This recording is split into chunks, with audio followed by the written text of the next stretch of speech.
새 첫 주간 바쁘게 지내셨죠? 여러분 한 주 한 주 최선을 다하면서 살아가는 여러분의 삶의 모습을 하나님이 보시고 이제 1년 50주 하나님이 여러분 가운데 예비하신 놀라운 복과 은혜를 채워주실 줄로 믿습니다. 2024년 우리 목양교회 3대 신앙 실천 목표, 제가 무슨 몇 대 무슨 그런 걸 잘 안 하는데, 여러분 우리가 올해는 좀 한번 슬로건을 정하고 우리 신앙의 실천을 좀 해가시면 좋겠습니다.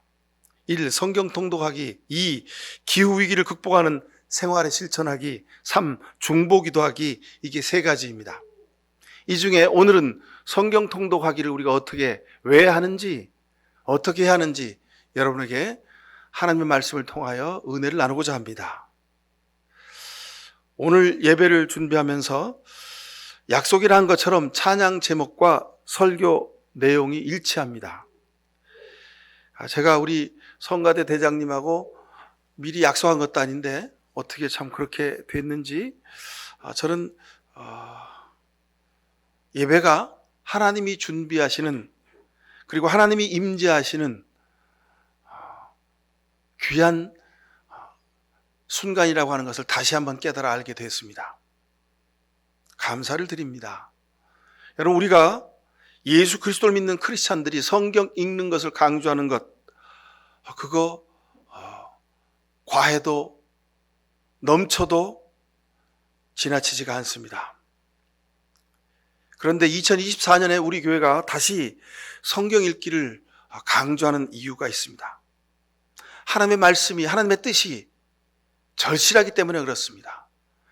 여러분, 세상에 특별히 우리나라 사람의 뜻으로 온 나라가 딱 정확히 반쪽으로 나눠져 있습니다. 근데 사람의 생각은 나뉠 수 있습니다. 사람의 생각은 다를 수 있습니다. 그러면 이렇게 반으로 나뉜 세상의 모습을 어떻게 하나로 만들어가야 할 건가? 그건 하나님의 뜻을 찾는 수밖에 없습니다. 하나님이 뭘 원하시는가? 제가 초등학교 1학년 때부터 지금까지 예수를 믿으며 마음속에 뼛속 깊이 박혀있는 하나님의 뜻은 이겁니다. 바로 평화의 하나님이십니다. 하나님은 평화를 위해 이 땅에 우리를 만드셨고, 우리와 동행하시고 예수 그리스도를 보내셨고, 하나님의 나라가 이 땅에 임하는 그 새하늘과 새 땅, 그때도 그 나라의 특징 중에 가장 중요한 것은 평화의 나라입니다. 성경을 다시 우리가 중요하게 우리 눈앞에 가운데로 가슴에 안고 살아가는 이유는 바로 그 속에 이 시대를 살아가는 하나님의 지혜가 담겨 있기 때문에 그렇습니다. 그 지혜의 핵심은 평화입니다. 여러분, 세계는 지금 아이러니하게도 하나님의 뜻과 정반대로 가고 있습니다. 하나님의 이름으로 전쟁을 하는 시대가 되었습니다. 러시아, 우크라이나, 여러분 러시아라도요, 아주 역사와 전통이 있는 기독교 국가입니다. 러시아의 도시에, 모든 도시의 이름에요. 큰 도시는 다 쌍떼가 다 붙어 있어요. 세인트란 말입니다. 도시의 이름에 다 기독교적 이름으로 도시가 다 이름되어 있어요. 러시아, 우크라이나, 이스라엘, 팔레스타인 전쟁을 하고 있고요. 지난 주간 중에는 수에즈 운하 통행의 자유를 위협하는 후티 반군들한테 미군이 선제적인 미사일 공격을 했습니다. 그래서 이란과 미국이 전쟁을 개시할 것인가 말 것인가, 하여간 사람들의 관심의 촉각이 있습니다. 중동 지역에 아주 더 큰 본격적인 전쟁이 일어날 것이다 하는 예상도 있습니다. 그거 일어나면 정말 큰일입니다. 세계에 3차, 4차, 5일 쇼크가 올 것이고 아주 엄청난 파급이 몰아칠 겁니다. 자, 근데 중요한 것은 그것보다도 더 다음에는 어디에서 전쟁이 곧 일어나게 될 것인가? 군사 전문가들, 정치가들한테 외신들이 다 물었습니다. 그랬더니 첫 번째 탑 오브 탑이 어디냐? 극동지역이랍니다. 여러분, 극동지역이 어디예요? 한반도예요. 한반도. 우리가 사는 이 땅이 세계에서 모든 군사 전략가들, 정치가들, 외신 기자들이 꼽는 그 다음에 전쟁이 일어날 장소 한국 땅이다. 그렇게 말하는 겁니다. 미, 일, 러, 중 세계 강대국들은 남북한을 두고 서로의 이익을 저울질합니다. 전쟁을 일으키는 것이 자기네 나라의 이익이면 내일이라도 전쟁을 유도해서 전쟁을 하게 될 것입니다. 사람의 논리나 세상의 정치의 역학으로는 전쟁이 일어날 수밖에 없습니다. 세계 모든 외신과 정치학자들이 한반도에 있는 남한, 북한의 정치 지도자들이 아주 역대의 최고 무식하고 엉뚱한 사람들이 나라를 이끌고 있기 때문에 무슨 사고가 날지 전혀 예측을 할 수 없다는 거예요.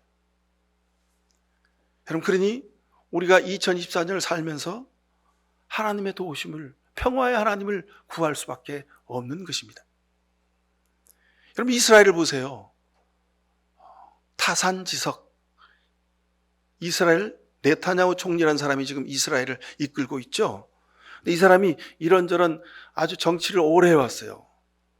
근데 이런저런 실정을 많이 하고 잘못을 많이 했는데 자신의 정권 유지를 위해서 지금 팔레스타인과 이스라엘의 전쟁을 더 과격하게 이끌어간다는 거죠.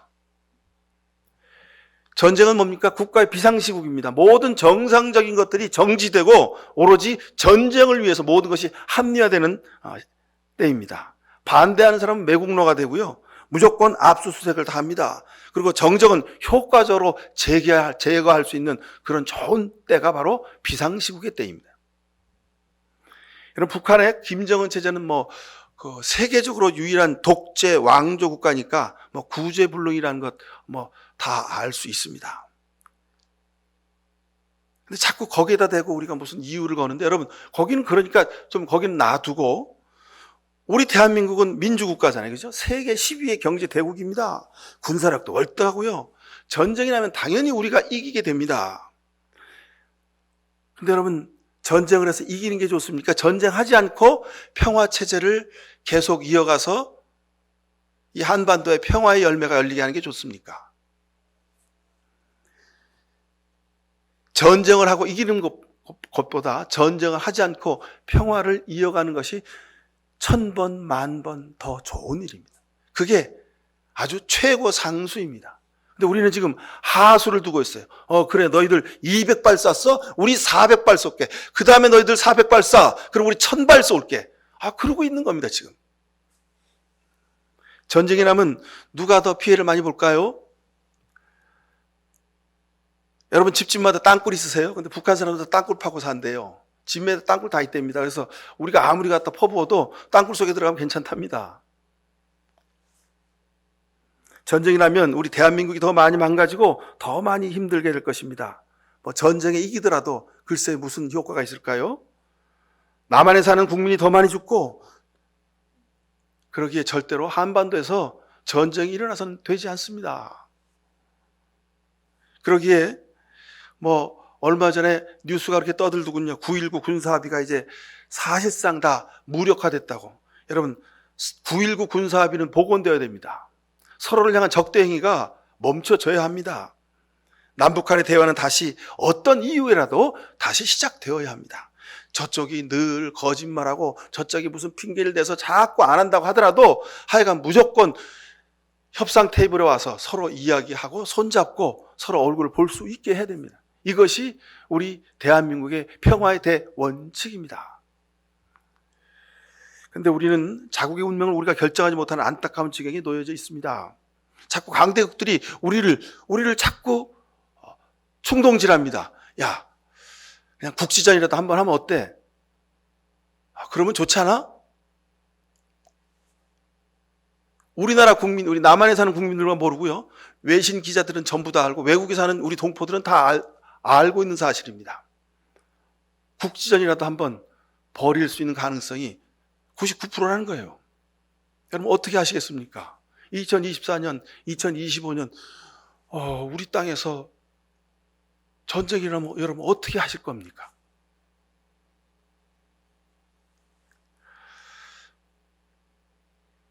전쟁이 나면 벙커 속에 들어가는 국가 지도자들은 안전하겠지요.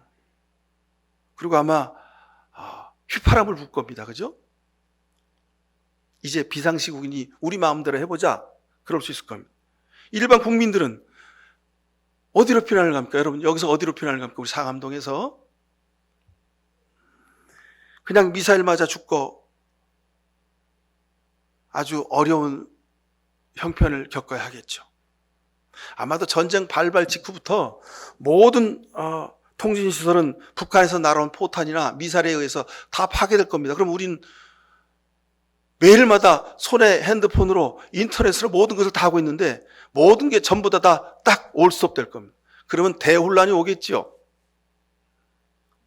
화력발전소, 핵발전소도 제1의 공격 대상이니까 무사하지 못할 겁니다. 전기, 통신, 상수도 모든 것이 파괴된 상태로 엄청난 혼란과 공포에서 아마 상당 시간을 보내야 될 겁니다. 물론 우리가 무력면에서 우세하니까 뭐 회복을 해서 이제 반복, 보복 공격을 하기 시작하겠죠. 근데 여러분, 핵무기는 그런 기회마저도 제공하지 않습니다. 북한이 핵무기를 가지고 있다지 않습니까? 북한이 핵무기 쏘고 나면 어떻게 됩니까, 여러분? 아유, 목사님 모르는 소리 하지 마세요. 미군이 가지고 있는 핵무기 비행기다 실어가지고요. 북한에 그냥 확 뿌리면 끝납니다. 여러분,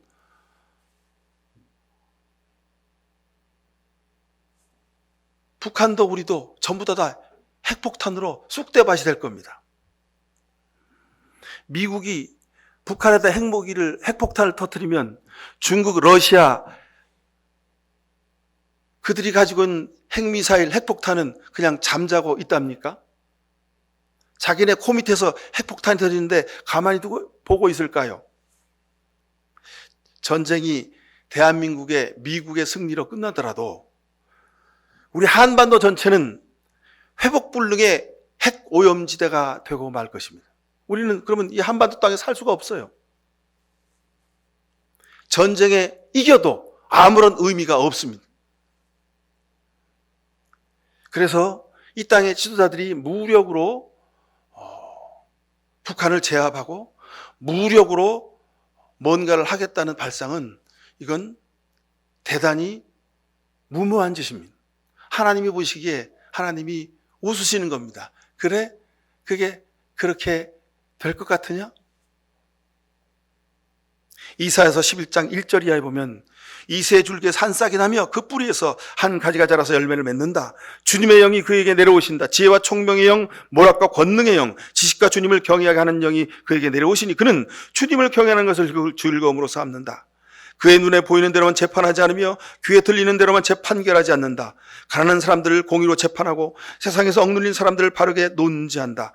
그가 하는 말은 몽둥이가 되어 잔인한 자를 치고 그가 내리는 선고는 사악한 자를 사형에 처한다. 그는 정의로 허리를 동여매고 성실로 그의 몸에 띠를 삼는다.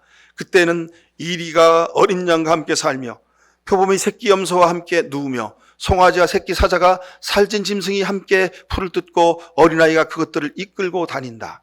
암소와 곰이 서로 벗이 되고 그것들이 새끼와 함께 눕고 사자가 소처럼 풀을 뜯게 될 것이다. 젖 먹는 아이가 독사의 구멍 곁에서 장난하고 젖된 아이가 살무사의 굴에 손을 넣는다. 나의 거룩한 산 모든 곳에서 서로 해치거나 파괴한 일이 없다. 물이 바다를 채우듯 주님을 아는 지식이 땅에 가득하기 때문이다. 아멘. 주님을 아는 지식이 무슨 지식입니까? 평화를 위하여 사랑하고 섬기는 지식입니다. 하나님의 평화의 영의 지식입니다. 성경은 줄곧 우리에게 평화의 삶을 사는 것이 하나님을 기쁘게 하는 것이고 하나님께 영광을 드리는 것이라고 했습니다. 여러분, 이 시대에 우리 한국의 그리스도인들이 하나님의 평화를 갈구하며 간절히 기도해야 하는 이유가 여기 있습니다. 전쟁의 이 광폭의 시대, 이 시대를 어떻게 살아야 할까? 답은 정해져 있습니다. 우리가 말씀을 우리 눈앞에 두고 살아가는 이유가 여기 있습니다. 이 땅의 그리스도인들이 평화를 지키고 평화를 일구고 평화를 자라게 해서 평화의 열매가 열리도록 해야 되는 책임이 우리에게 있습니다. 하나님께서도 예수 그리스도를 이 땅에 보내셔서 십자가 달려 죽게 하신 이유가 여기 있습니다. 전지전능하신 하나님이, 창조주 하나님이, 모든 것을 가지고 계신 하나님이, 다 아시는 하나님이 왜 자신의 아들 십자가 달려 죽게 하셨을까요? 하나님의 능력으로, 하나님의 힘으로 로마 정권을 끝장내고 유대 헤롯 정권을 끝장내고, 그리고 예수님을 권좌에 앉으셔서 직접 하나님이 통치하실 수도 있으셨는데 말씀입니다. 그죠? 근데 하나님은 그 방법을 쓰지 않으셨어요. 하나님 스스로가 이 땅에 사람의 몸으로 오셔서 스스로 모함 받으시고 모든 굴욕을 다 당하시고, 그리고 십자가 달려 죽는 방법을 선택하셨습니다. 그럼 이 길이 평화의 방법입니다. 이것이 하나님의 방법입니다. 오늘 성경 본문 보니까 너무도 감사하게도 하나님이 직접 가르쳐 주신다고 하셨습니다. 모세야, 내가 너에게 맡긴 사명을 내가 좀 해야 한다. 이스라엘 백성들을 출애굽시켜라 그랬더니, 아이고 하나님, 저는 좀 말도 못하고요, 미련해가지고 할 수가 없습니다. 아니다, 내가 내 입에 내가 말할 것을 담아주겠다, 내가 가르쳐주겠다. 아이고 하나님, 저 못합니다 그랬더니, 아니다, 할 수 있다. 내가 곁에, 내가 너에게 해주는 것이 내가 부담스러우면 내가 내 형 아론을 통해서 내가 가르쳐 줄 것이다. 너는 비록 아론이 내 형이지만 아론에게 있어서 너는 하나님처럼 될 것이다. 이렇게 말씀하고 있습니다. 바라건대 2024년 한 해를 사시면서 여러분이 하는 말이 하나님 말씀이 되길 원합니다. 여러분 곁에 많은 사람들이 여러분을 도와서 하나님의 평화를 이루는 아름다운 삶을 살아갈 수 있게 되길 바랍니다. 여러분, 근데 그 평화는 어디서부터 시작합니까? 여러분의 마음 속에 영혼부터 시작해야 합니다. 여호와는 내 목자시니 내가 부족함이 없으리로다. 하나님이 여러분의 목자가 되셔야 우리가 부족함이 없게 됩니다. 우리가 부족함이 없어야 우리가 이웃을 향하여 손을 내밀고 섬기고 사랑하며 평화를 위하여 일할 수 있게 됩니다. 내 안에 예수 그리스도가 계셔야, 우리가 내 안에 하나님 말씀이 있어야 우리가 세상의 평화를 위하여 내 생명을 바쳐 헌신할 수 있게 되는 것입니다.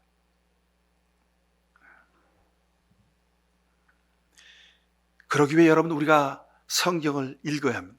말씀을 읽어야 합니다. 성경을 읽어가는 두 가지 방법이 있습니다. 하나는 문자 그대로 읽어가는 겁니다. 문자 그대로 읽고 성경을 달달달달 외우고 하나님 말씀 1.1획도 틀림이 없으니까 내가 그대로 살아야지. 아주 좋은 방법입니다.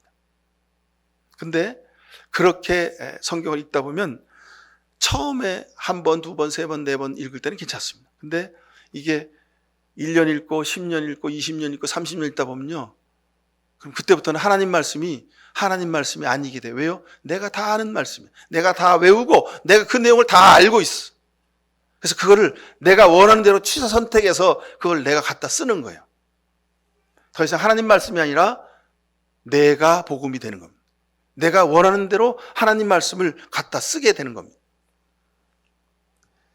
하나님 말씀을 다 안다고 생각하는 순간 그 사람은 하나님과 멀어지게 됐습니다. 하나님을 모르는 사람이 되는 겁니다. 하나님 말씀은, 내가 알고 있는 하나님 말씀은, 지금까지 하나님 말씀은 여러분 다 잊어버리십시오. 그리고 오늘 이 시간 내가 오늘 읽는 하나님 말씀, 그 말씀이 나를 새롭게 하고 나를 살리고 하나님이 내게 주신 하나님의 뜻임을 여러분 다시 한번 받아들이실 수 있길 바랍니다. 그래서 우리가 매일 성경을 읽는 겁니다. 자, 성경을 읽어가는 두 가지 방법 중에 하나는 문자대로 읽는 방법이 있다고 그랬습니다. 또 하나는 문자 속에 감춰진 뜻을 찾아가는 성경 읽는 자세입니다. 성경 구절구절 속에 숨겨진 하나님의 뜻이 무엇일까? 왜 이 말씀이 이렇게 기록되었을까? 이 말씀의 뜻은 도대체 뭘까? 이 말씀이 오늘 내게 주신 하나님의 감동하심이 이거라면 나는 어떻게 살아야 할까? 성경을 읽으면서 늘 우리가 이런 기도의 자세로 성경을 읽는 것입니다. 자, 그 중에 성경 읽기를 하는 중에 우리 교회가 세번역 성경을 읽는 이유가 있습니다. 지난 연말에도 한두 분의 우리 교우들이, 목사님 우리 교회는 왜 세번역 성경을 읽어요? 가서 세번역 성경 살라고 봤더니 뭐 그냥 종류가 몇 개 없고 개역 성경은 막 그냥 수십 종이 아주 멋있고 아름답게 만들어진 개혁 성경이 있는데 목사님 그거 사면 안 될까요? 저한테 묻는 분들이 있더라고요. 제가 그래서 개혁 성경 사지 마시고 새로 살 거면 새번역 성경을 꼭 사십시오 그랬습니다. 우리 교회가 왜 새번역 성경을 읽을까? 이유는 이겁니다. 본래 구약 원전은 히브리어로 쓰여져 있습니다. 신약 원전은 헬라어로 기록되어 있습니다. 현재 보고 있는 우리 모든 성경은, 세계에 있는 모든 성경은 다 번역본입니다. 그러니 번역한 사람의 신학적 견해나 신학적 지식의 깊이나 또는 그 당시 살고 있는 사람들의 언어 습관이 그 번역본 속에 다 담겨져 있는 겁니다. 그래서 우리 대한민국에 특히 그런 사람들이 많은데 성경은 1.1핵이라도 틀림이 없다. 성경은 무효하다. 그런 말을 하는 분들이 있습니다. 여러분 근데 히브리어 성경, 헬라어 성경 가지고는 그 말을 할 수 있어요. 근데 나머지 번역본 가지고는 그 말을 하면 그건 무식한 겁니다.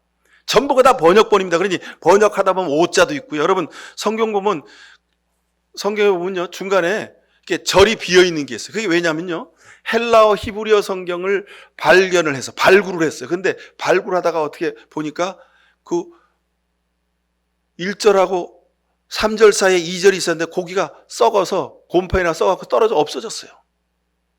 그러면 2절 없음 그리고 번역하는 거예요. 근데 우리가 자꾸 성경은 무효하다 그럽니다. 여러분 맞습니다. 하나님 말씀이니 무효합니다. 그러나 번역본의 경우에는 번역에 따라서 내용이 좀 다를 수가 있습니다. 자, 주 397년 카르타고 공회에서 지금과 비슷한 목차로 성경을 정경화했습니다. 성경은 여기까지다.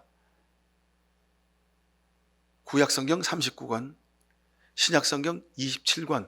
이것을 우리 기독교의 공식 성경으로 우리가 정한다. 그리고 교부들이 그때 모여서 회의를 해서 정한 겁니다. 그래서 중세까지는 라틴어로 번역한 성경을 사용했고 사제들과 귀족들만 읽었습니다. 그러니 사제와 귀족들만 읽었으니 그 당시에 중세의 농노들, 평민들 그런 사람들은 하나님 말씀을 볼 수가 없는 거예요. 그러니까 교황이 말한 말이 곧 하나님 말이에요. 사제가 말한 말이 곧 하나님의 말이에요. 그래서 저들이 유럽 사회 전체가 기독교 국가이죠. 근데 저들이 하나님과 멀어지게 됐어요. 교황이 하나님을 대신하게 됐고 교회 권력이 하나님을 대신하게 됐습니다. 그래서 종교개혁이 일어난 거죠. 성경이 대중화된 것은 1517년 루터가 종교개혁을 시작했습니다. 그리고 나서 르네상스 운동이 온 유럽을 이제 뒤덮게 되죠. 그때 1521년 루터는 독일어 성경을 번역해서 출간합니다. 1604년 영국에서는 킴 제임스 역이 번역 출간됩니다. 이게 성경 번역의 역사입니다. 자, 우리나라는 선교사 존 로스라는 사람이 1882년에 예수, 성교, 누가복음, 전서 이런 누가복음을 제일 먼저 번역해서 우리나라 말로 그것도 함경도 사투리로 이북 사투리로 성경을 번역해가지고 최초로 출간했습니다. 그리고 나서 1961년에 개역 성경 전서가 공식적으로 출간됩니다. 1977년 개신교와 카톨릭이 함께 공동으로 번역한 공동 번역 성서도 있습니다.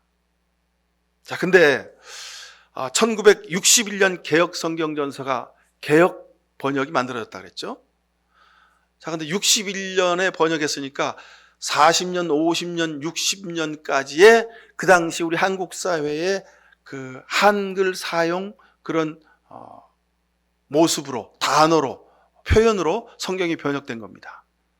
그래서 아주 지금 보면 옛날 단어들이 많이 있습니다. 그래서 1993년도에 대한성서공회에서 이럴 게 아니라 좀 우리 현대말로 성경을 좀 더 쉽게 번역을 하자. 그래서 1993년 표준 새번역 성경으로 새번역 성경이 나오게 됩니다. 그리고 2004년에 다시 개정된 새번역 성경이 나옵니다. 지금 우리 교회가 읽고 있는 것이 2004년에 개정된 새번역 성경입니다. 그러나 지금도 보면 한국교회 대부분이 옛날 번역인 개역 성경을 많이 사용하고 있습니다. 이유는 이렇습니다. 새번역 성경이 너무 쉬운 말로 번역이 되어가지고 이른바 성경의 권위가, 은혜가 떨어진다는 거예요. 글쎄요, 했느니라 진실로 진실로 내가 네게 이르노니, 이런 고체의 표현이 하나님의 권위와 성경의 권위를 담보해 주는 걸까요? 저는 그게 아니라고 봅니다. 성경이 권위가 있는 것은 하나님 말씀이기 때문에 그렇습니다. 성경이 은혜가 되는 것은 성경 말씀을 통해서 내가 회개하고 내가 내 삶의 위로와 용기를 얻고 내가 새로운 삶을 살도록 하나님이 성경을 통해서 우리에게 말씀하시기 때문에 성경이 은혜가 되는 겁니다. 진실로 내가 네게 이르노니 하느니라 했느니라, 이 고적 표현 가지고 성경의 권위나 은혜가 증명될 수 없는 겁니다. 개역 개정 번역 성경은 은혜롭고 새 번역은 은혜가 떨어진다, 이 말은요 아주 전형적인 가짜 뉴스입니다. 새 번역 성경을 우리나라의 많은 교회들이 아직도 제대로 사용하지 않는 이유가 있습니다. 거긴 세속적 이유입니다. 기존 개역 성경을 사용하지 못하면 개역 성경책을 못 팔아가지고 손해를 보는 사람들이 많이 있습니다. 우리나라에 그 성경을 찍어서 파는 데가 공식적으로는 대한성서공회입니다. 이 대한성서공회는요, 세계에서 성경을 가장 많이 인쇄하고 성경을 판매하고 무상으로 나눠주는 세계에서 세 번째 안에 드는 아주 제일 큰 성경 출판사가 대한성서공회입니다. 근데 대한성서공회에서 우리나라에 무슨 출판사 이렇게 기독교 출판사한테다가 판권을 이제 주는 겁니다. 그리고 너희들이 성경을 1000권, 10,000권 팔 때마다 그러면 우리한테 판권료를 얼마씩 내라. 그래가지고 판권료를 줬어요. 개역개정 성경 판권료를 줬어요. 근데 그 판권료가 61년에 준 거니까 아주 오래됐죠. 그러니까 이제 61년 가격 기준으로 그냥 판권료를 내고 있는 거예요. 대한성서회가 그냥 올리지 않고 그냥 옛날 61년대 판권료 준 그 돈으로 그냥 주는 거예요. 그러니까 싸겠죠. 그죠? 근데 새번역 성경이 번역됐어요. 그러니까 2004년 새번역 성경 2004년의 화폐 기준으로 판권료를 지불해야 되는 거예요. 그러니까 옛날에는 예를 들어서 1000권 팔 때마다 예를 들어서 10만 원 줬던 것을 이제는 1000권 팔 때 100만 원, 1000만 원 줘야 되는 거예요.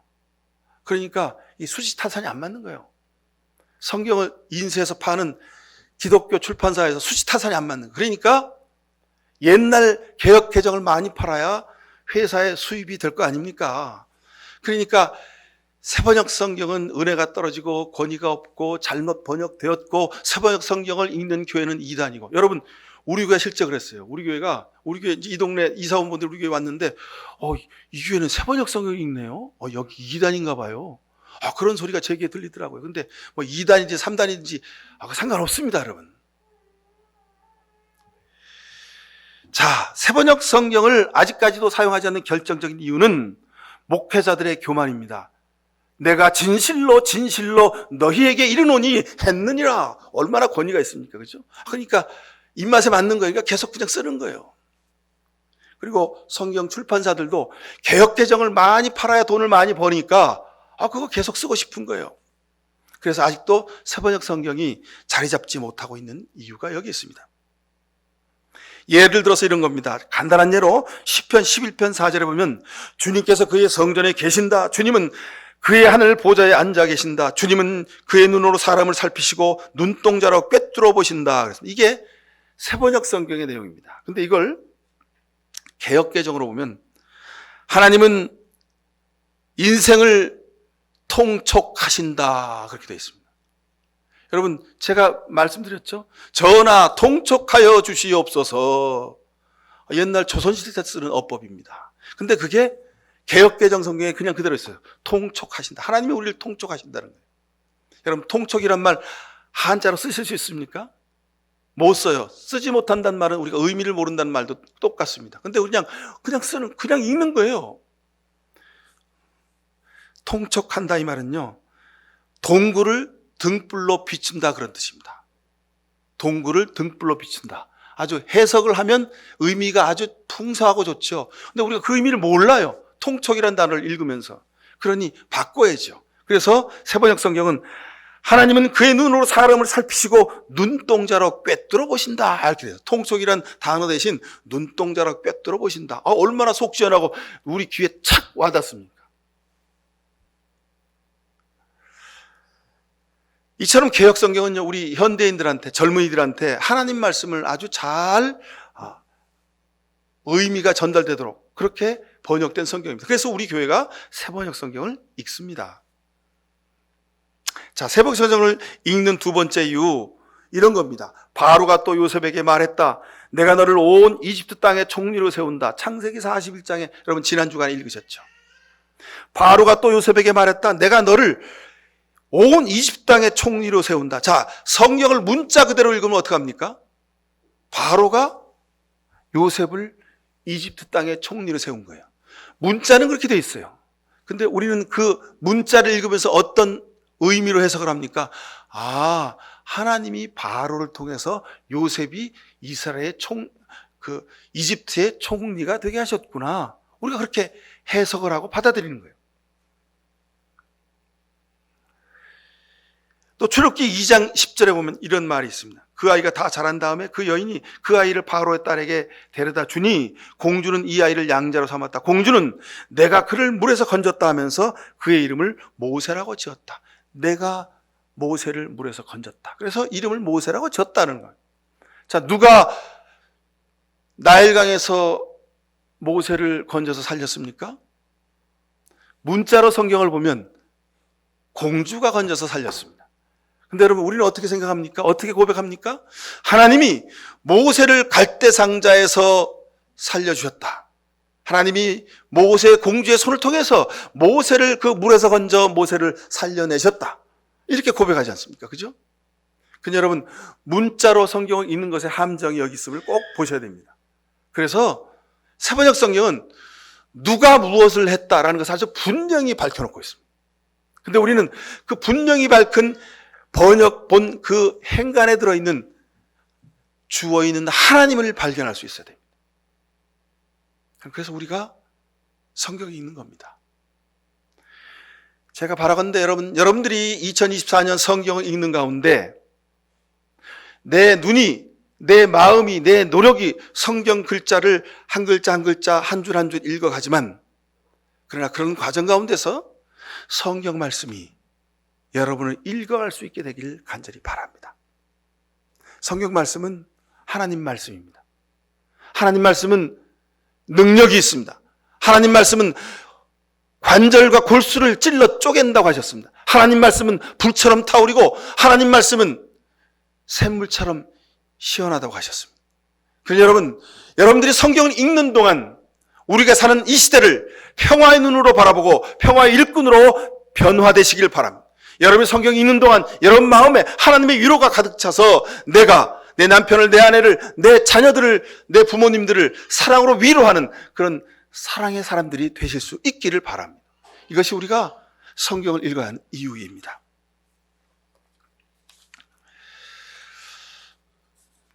오늘 성경 본문이 이렇게 말씀합니다.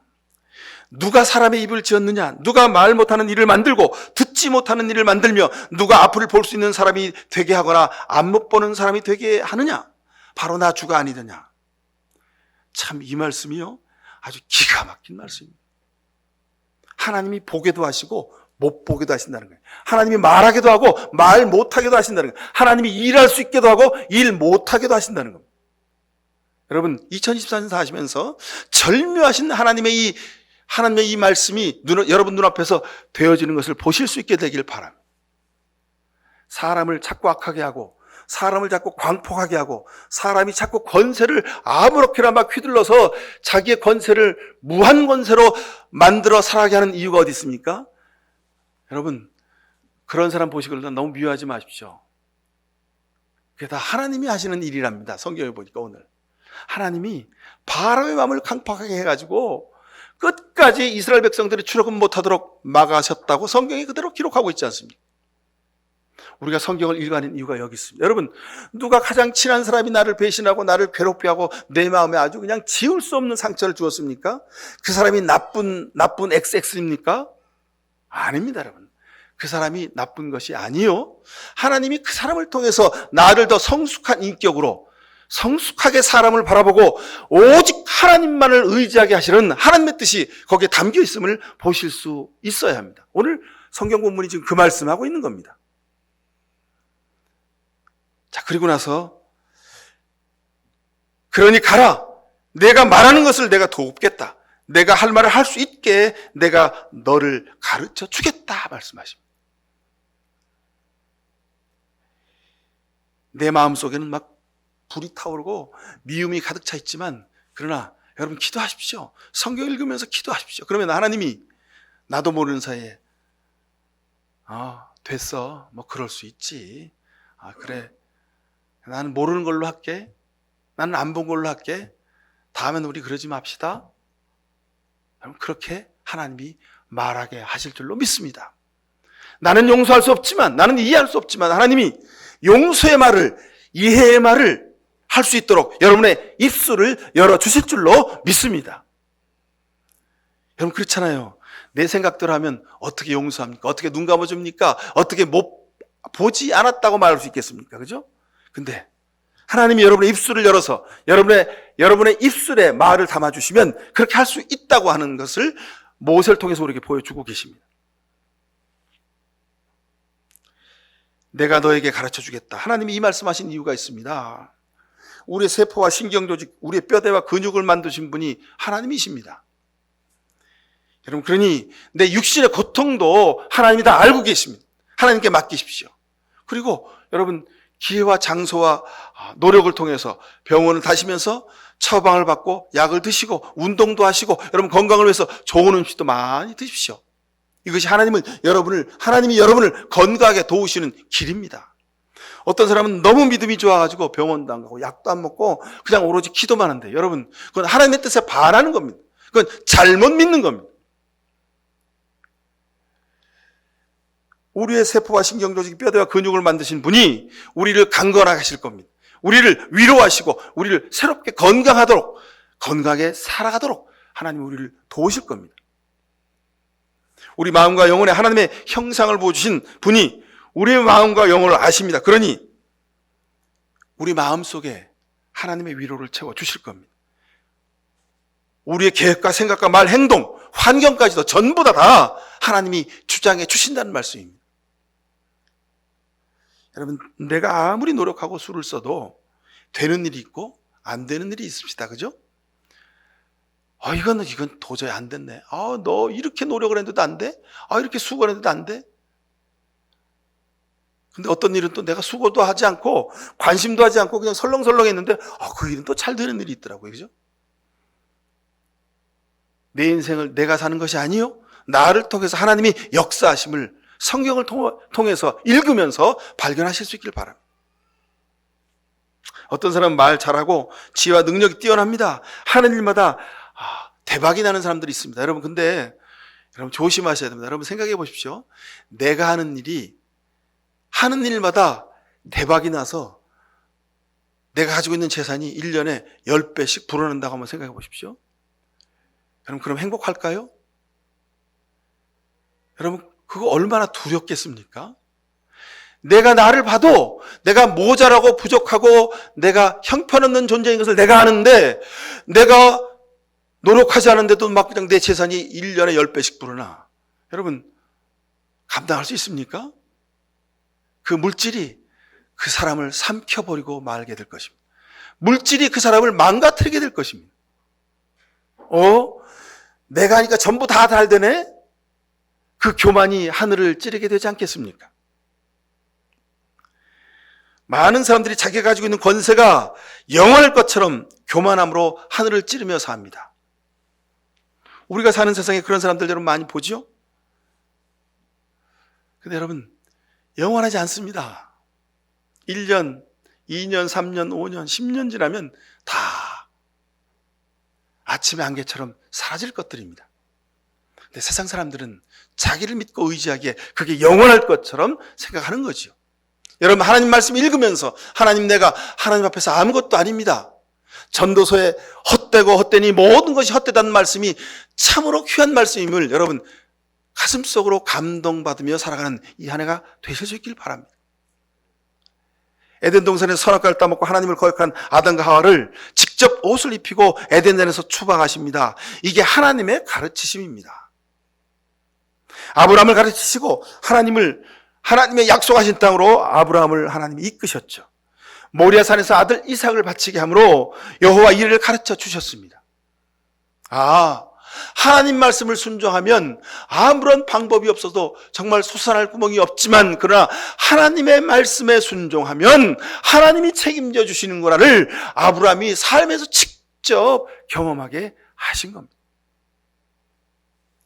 모세가 태어날 때, 모세가 나일강에 던져질 때, 모세가 공주의 손으로 건진을 받을 때, 모세가 하나님의 부름을 받아서 내가 내 입술에 내 말을 담아주겠다, 가서 이 일을 해라 하신 이 모든 말씀 속에서 우리는 살아계신 하나님을 보는 겁니다. 여러분, 왜 성경 속에만 하나님이 살아계십니까? 아닙니다. 2024년 여러분의 가정에, 여러분의 회사에, 여러분의 일터에, 여러분이 공부하는 자리에, 여러분이 땀 흘려 일하는 일터 현장 가운데 하나님도 살아계십니다.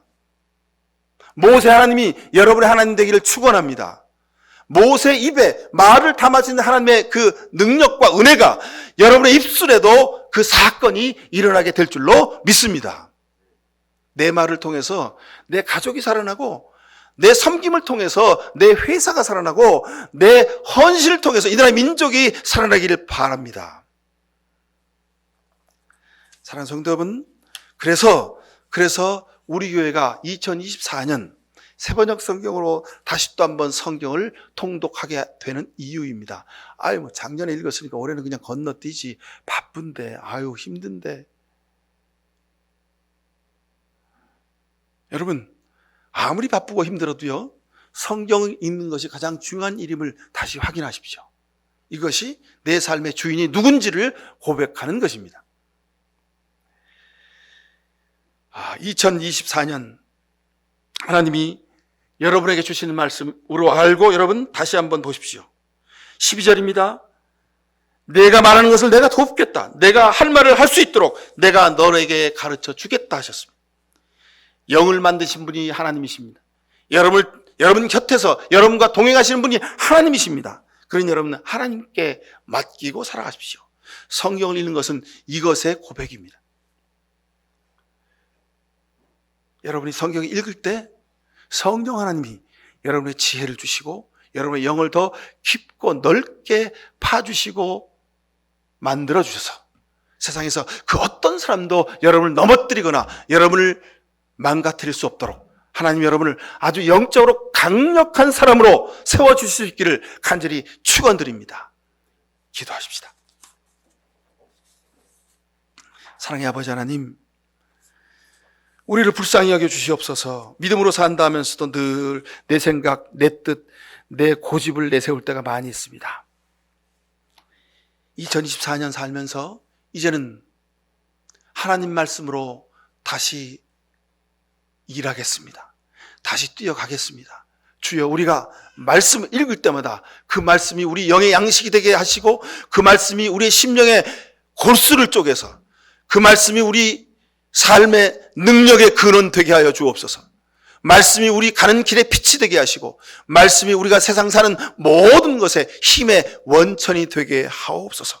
주님, 우리가 갈 바를 알지 못할 때 말씀으로 우리의 갈 길을 열어주시고, 주님, 우리가 외롭고 힘들고 고통스러울 때 그 말씀으로 주여 우리의 영혼을, 우리의 마음을 어루만지시고 치유하여 주옵소서. 예수 그리스도 이름으로 기도하옵나이다. 아멘. 우리에게 주신 24년을 살아가는 내내 하나님 말씀에 순종합니다. 하나님 말씀을 먹고 마시며 우리의 육과 영이 더욱더 건강하게 힘있는 주의 일꾼으로 든든하게 서겠습니다. 일하겠습니다. 이런 귀한 결단하는 모든 주의 백성들 머리 위에 하나님 아버지의 귀하신 사랑과 예수 그리스도의 십자가의 은혜와 성령의 복 내려주심이 저들의 가정과 자녀들, 부모, 형제, 자매들, 그리고 땀 흘려 일하는 일터와 모든 직장의 동료들, 그리고 우리 대한민국의 역사 위에, 그리고 전쟁 가운데 있는 모든 아픈 이들의 삶의 그 처절한 현실 위에 2020년 4년 내내 늘 함께 해주시옵기만을 간절히 축원하옵나이다. 아멘.